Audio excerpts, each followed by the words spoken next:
અમદાવાદથી લંડન જતી ફ્લાઇટમાં બ્લાસ્ટ થતાં થાવર ગામના બંને પતિ પત્ની પણ ભોગ બન્યા હતા। 8 માસ બાદ મૃતકનો સામાન અર્ધબળેલ હાલતમાં પરત આવતા પરિવારની ફરી વેદના સામે આવી હતી। પ્લેન બ્લાસ્ટની ઘટનાએ સમગ્ર વિશ્વને હચમચાવી નાખ્યું હતું। બ્લાસ્ટમાં 240 કરતાં વધુ લોકો ભોગ બન્યા હતા। ધાનેરાના થવાર ગામના યુવાન પતિ પત્ની પણ ભોગ બન્યા હતા। કમલેશ ચૌધરી અને તેમની પત્ની ધાપુબેન લગ્ન બાદ પ્રથમવાર લંડન જતા હતા અને પ્લેનમાં બ્લાસ્ટ થતા મોત થયું હતું। જે ઘટનાને લઈને પરિવાર અને સમાજ અને આખો વિસ્તાર આંસુ સારતો હતો। પ્લેન ઘટનાને 8 માસના સમય બાદ મૃતક બંને પતિ પત્નીના ડોક્યુમેન્ટ અને અર્ધબળેલ સામાન પરત આવતા પરિવારમાં ફરી શોકનો માહોલ જોવા મળ્યો છે। ઘણી આશાએ વિદાય આપી હતી, પણ દુર્ઘટનાએ આંખોમાં આંસુ લાવી દીધા હતા। 8 માસ બાદ પણ પરિવારમાં શોકનો માહોલ યથાવત છે। મા બાપની આંખો આજે પણ ભીની જ છે, કારણ કે સમય બદલાશે પણ પોતાના વાલસોયા દીકરા અને લાડકવાઈ વહુને કઈ રીતે ભૂલી શકે। જે કે સિંગુદાતી સાથે ભરત ઠક્કર ડીસા।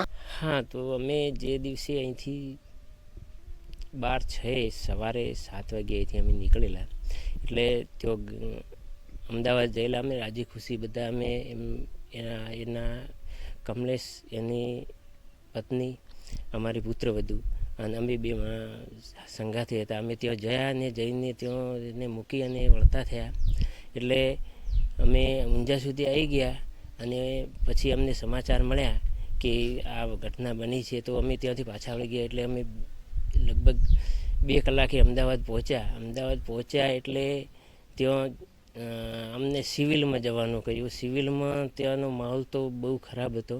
એ દિવસે જે ખરેખર ખૂબ જ આઘાતજનક એટલી ઘટના હતી કે એની અંદર કશું કહી શકાય નથી, એના કોઈ શબ્દો નથી, એટલી એકદમ ડરામણી હતી અને અમારા જીવન તો ત્યાં જ સમેટાઈ ગયા હતા। બસ એટલું આજે અમને લગભગ 6-7 મહિના પછી એમનો જે અમુક ડોક્યુમેન્ટ જે ક્લિયર થયા એ અમને પાછા આપવામાં આવ્યા છે। ત્યારે અમને એમ થયું કે ખરેખર એની લાસ્ટ એની જોડે જે વસ્તુ હતી તે પણ અમને આજે જોવા મળી। તે જોઈને અમને એની ખૂબ જ યાદ આવી રહી। થાવર ગામના ખૂબ જ આશાસ્પદ યુવાન એવા ચૌધરી કમલેશભાઈ સવદાનભાઈ તારીખ 12/6/2025ના રોજ વિમાન દુર્ઘટનામાં અવસાન પામેલા। આ ઘટના અમારા સમગ્ર ગામ માટે, એમના પરિવાર માટે અને આ બાજુના સમગ્ર પંથકને લઈને જો વિચારીએ તો સમગ્ર માટે આ દુઃખની ઘટના હતી।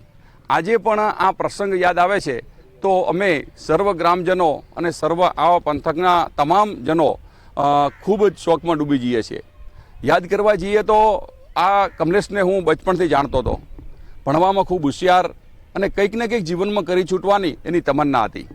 તે ભણતો ત્યારથી BSc થયો, મેથેમેટિક્સ સાથે MSc સુધીનું શિક્ષણ પ્રાપ્ત કર્યું, ત્યારબાદ વિદેશ જવાની પરીક્ષા પાસ કરી અને આ રીતે સ્ટેપ બાય સ્ટેપ આગળ વધતા પછી એને એવું લાગ્યું કે એ વિદેશમાં જઈને પણ પોતાના પરિવાર સાથે રહું એ પ્રકારનો એક ઉત્તમ ભાવના સાથે એ ભારત પરત ફરેલો અને અહીંથી પરિવારજનોને લઈ જતાં જે આ કાળમાં જે ઘટના બની છે એ ખૂબ જ દુઃખદ સાબિત થઈ। એમના ધર્મપત્ની અને આ કમલેશ આ બંનેનો સ્વર્ગવાસ થયો છે અને એ દરમિયાનમાં એમનો જે સામાન હતો એ સરકારશ્રીની પ્રોસેસ મુજબ પરિવારજનોને પરત કર્યો, પરંતુ સાથે દીકરો તો નથી આવ્યો।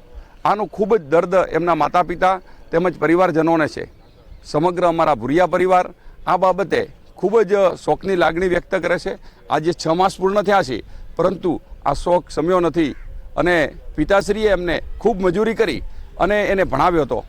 વિદેશ જવા માટે પણ ખૂબ આર્થિક ભીડ લઈ અને એના માટે આર્થિક રોકાણ મેળવી અને એને મોકલ્યો હતો। આ પ્રકારનો એના પિતાશ્રીએ પણ ખૂબ મહેનત કરી છે અને માતાશ્રીના આશીર્વાદ આ બધું લઈને એક આ કામ કરતો હતો। એના વચ્ચે આ દુર્ઘટના બની છે, તો દુર્ઘટનામાં સમગ્ર ગ્રામજનોને તમામ ખૂબ જ શોકની લાગણી આજે વ્યાપેલી છે।